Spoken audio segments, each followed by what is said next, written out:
How to fix the issue of Microsoft Office application not able to open correctly.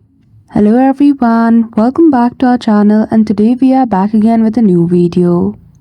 So without any delay, let's get into it. For that, firstly you need to open Task Scheduler. So simply go to Start menu and type Task Scheduler. In the left hand side, double click on Microsoft and go to Office.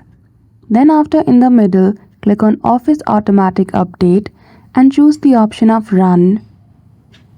Then after, the second method is to simply go to Services, search for Software Protection Properties, click on Start and then click on Apply.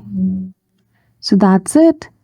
Just like that, you will be able to fix the issue with application not able to open correctly. So I hope you found this video helpful.